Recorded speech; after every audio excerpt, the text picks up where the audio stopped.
Kaixo, Errenteria musikaletik tutorial bat prestatu dugu datorren ikasturtean ikasle izango zaretenoi prozesu hontan laguntzeko. Errenteria musikal web orrian sartu beharko ezue eta pantaila horrela aterako zaizue 2020-21 ikasturteko aurre inskripzioan sakatu beharko ezue eta bertan beste pantaila hau aterako zaizue. Hemen beste esteka bat izango dugu, 2020-21 ikasturteko aurre inskripzioa, bertan sakatu eta hemen hasiko gera prozesuan. Ongi etorri eta hasi botoi urdinari sakatuko diogu. Hemen galdera bat luzatzen zaigu. Ondorengo zein baldintza esleitzen dira zure aurre matrikulara? Ez naiz inoiz matrikulatu egon, baino egun matrikulatutako senideak ditut, edo matrikulatuta egondakoa naiz, baino gaur egun ez nago matrikulatuta. Sakatuko dugu gure kasuan egokitzen dena, eta hurrengoa botoi urdina sakatuko dugu. Eta hemen ja, ikasle bakoitzaren ardurapean gelditzen da, hemen emango ditugun datu guztiak egiazkoak direla. Nik ikasle fiktizio baten izena bizenak jarriko ditut, eta aurrera egingo dugu zuek ikusi ahal izateko. Hemen ikuste duzue, izena, abizena, bigarren abizena, jaiotze data, guzti horien ondoan asterisko bat dagoela. Asteriskoa duten sail horietan edo, derrigorrezkoa da betetzea. Ez badugu betetzen ezingo dugu aurrera egin.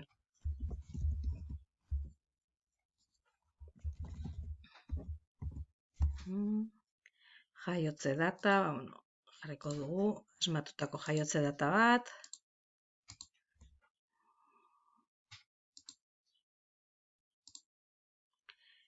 Sexua emakumezkoa kasu honetan, mugikorra sartuko dugu, info, ikusiko dugu nola eskatzen digun, emaila, errepikatzea emaila, hau ohikoa izaten da, edozein izen ematetan, ohikoa izaten da, errepikatu behar izatea emaila, helbidea Errenteria musikaleko helbidea jarriko dut.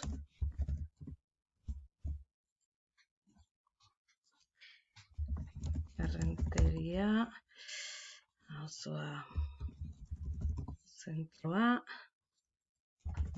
Postakodea ere jarri egin behar da, ikusten duzu asterisko daukala, bestela ez du aurrera egiten uzten. Eta gero hizkuntza, euskeraz dakidan, kasu honetan ikasle honek dakien, euskara ulertzen duen edo ez dakin euskeraz. Eta gero eskolarekin euskarazko komunikazioa mantendu nahiko genuken, plaza hezkuntza premia berezia dituen pertsona batentzat eskatzen dudala edo klikatu beharko nuke, edo jakintzak ditut hizkuntz musikalean. Hemen dagokion kasua ere bete beharko genuke eta hurrengoari emango genioke. Eta hemen ja zabaltzen zaigu ze disiplinatan edo ze instrumentutan edo izen eman dezakegun. Batetik dugu antzerkia, aurten berritasunen artean antzerkiko ikasgaiak edo izango ditugula jakinarazi genuen bere garaian, eta antzerkian izen emateko hemen klikatu beharko nuke. Antzerkian ez badugu nahi, beste ikasgaietan ere badaukagu, analisia, bideo-joku soinu bandak, film soinu bandak, harmonia modernoa, informatika musikala, improvisazioa, maketen grabaketa, eta bar, hemen dantzan ere badaukagu klakea, euskal dantza 18 urtetik gorakoentzat, eta instrumentuak hemen ditugu, bloke bat taldea, dauzkagu biola, biolontxeloa, bombardinoa, eskusoinua, bloke bitaldean, eta hemen guk erabakiko dugu ze instrumentu nahi dugun edo ze disiplinatan izen eman nahi dugun. Kasu honetan emango dugu klakean izen emango dugu, klikatu dut klake eta aukeratu.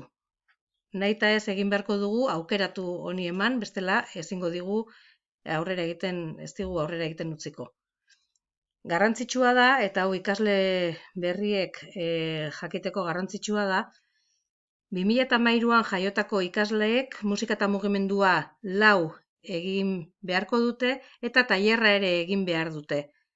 2012an jaiotakoek instrumentua gehi musika hizkuntza maila jakiteko froga egin behar zaie, 2013an jaiotakoek instrumentua musika hizkuntza gehi abesbatza egin beharko dute, eta 2003tik 2010 tarte horretan jaiotakoek instrumentua aukeratuz gero musika hizkuntza gehi talde instrumentala egin behar dute, eta informatika musikala edo harmonia modernoa edo harmonia edo improvisazioa aukeratuz gero musika hizkuntza bigarren maila gainditua beharko dute.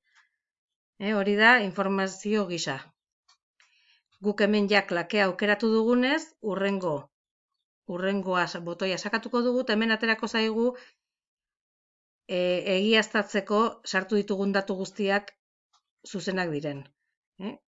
Konprobatuko dugu, begiratuko dugu datu guztiak zuzenak direla, eta hala bada, bukatu botoi urdinari emango diogu, botoi urdina sakatuko dugu. Eta ja eskaera burutu dugu, gure eskaera zenbakia 112 da, eta beste informazio gehiago, beste gauza gehiago egin nahiko bagenuke, hemen daukagu Errenteria Musikaleko web-orria sartzeko. Beste eskaera berri bat egin nahiko bagenu, dainbagun baletaz gain, klakeaz gain, beste disiplinaren bat edo hartu nahiko bagenu, hemen sakatuta berriro ere ikusiko ez duen moduan hasierako pantaila honetara joango ginateke. Eskaera egin dugunean, guk jarri dugun posta elektroniko horretara mezu hau iritsiko zaigu. Kaixo, honekin batera igortzen diztugu bete duzun plaza eskabidearen gordekina garrantzitsua, ikaslearen ardura da izen ematean agertzen diren datuak zuzenak direla baieztatzea, eta batez ere jaiotze urtea.